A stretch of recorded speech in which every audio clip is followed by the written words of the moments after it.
नमस्कार दोस्तों।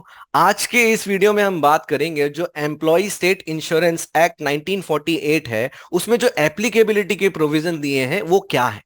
आखिर कौन से कीवर्ड्स उस प्रोविजन में यूज हुए हैं और उन कीवर्ड्स के मायने क्या है, आखिर वो मतलब कहाँ है, क्या है और वो मतलब हमें कहाँ मिलेगा। एक बार शुरू करते हैं। तो जो एप्लीकेबिलिटी की बात ईएसआई एक्ट में करी गई वो क्या करी गई कि basically this act is applicable to all factories.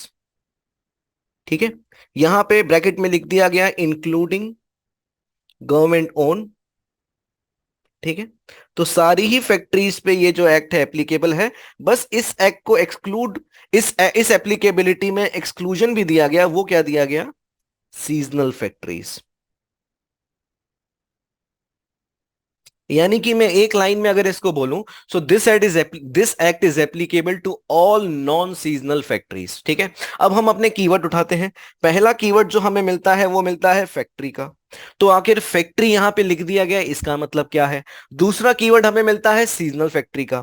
अब यहां पे अगर सीजनल फैक्ट्री लिख दिया गया है तो इसका मतलब क्या है? तो इन सब वर्ड की जानकारी जो है वो हमें कहां मिलेगी? अगर आपने पढ़ाई करके रखी है लेबर लॉज की, तो आपको पता है कि सेक्शन 2 डेफिनेशंस की बात करता है और सारे ही कीवर्ड जो होते हैं जो कि एक्ट में यूज किए गए हैं वो डेफिनेशंस में हमें देखने को मिलेंगे। तो हम इन दोनों कीवर्ड्स को पढ़ के एक बार डेफिनेशंस की तरफ हो लेते हैं।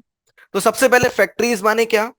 फैक्ट्रीज माने कहता है कि means any premises where on 10 और मोर पर्संस आर एम्प्लॉयड और एंगेज इन अ वर्क। ठीक है, एज वेल एज वहां पे मैन्युफैक्चरिंग प्रोसेस भी चल रही हो, तो ये होती है आपकी फैक्ट्री। फैक्ट्री के विद इन भी एक्सक्लूजन दिए हैं। क्या दिए हैं? पहला दिया है माइंस, यानी माइंस जो माइंस एक्ट 1952 से गवर्न हो रही है उनको एक्सक्लूड किया गया है, और रेलवे रनिंग शेड इनको भी एक्सक्लूड किया गया है। तो अब उस फैक्ट्री का मतलब हमें समझ में आया। आगे देखते हैं। दूसरा कीवर्ड था सीजनल फैक्ट्रीज। तो सीजनल फैक्ट्रीज को भी डिफाइन करना पड़ेगा।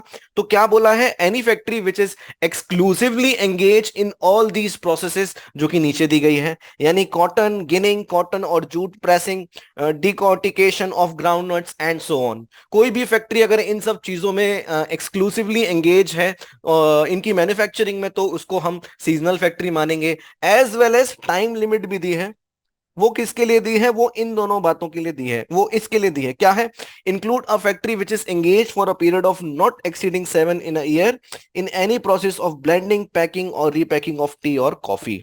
ठीक है, या फिर in such other manufacturing process as CG में नोटिफाई। यानी कि ये तो है ही, पर इसमें सीजी नोटिफाई भी कर सकती है कि और क्या क्या चीजें इसमें इंक्लूडेड होंगी। तो हमें क्या मिला? हमें फैक्ट्रीज की डेफिनेशन मिली, हमें सीजनल फैक्ट्रीज की डेफिनेशन मिली। अब हमारी जो एप्लीकेबिलिटी है वो कंप्लीट हो गई। आखिर कैसे वो आखिर कैसे हम ये लाइन बोल पाए कि this act is applicable to all non seasonal factories? और इस लाइन को बोलने के बाद आखिर इस लाइन का क्या मतलब है? Now it has been cleared.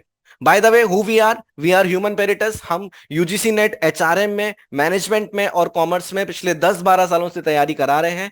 हम अपना कोर्स कैसे देते हैं, उसमें क्या हमारा तैयारी कराने का तरीका रहता है, इसके लिए क्विकली हमारी वेबसाइट पे जाइए, वहां पे हमसे कांटेक्ट करिए और हम आपको एक दिन का फ्री ट्रायल देंगे कि आखिर कैसे ये कोर्स से आप पढ़ाई करोगे। All the best.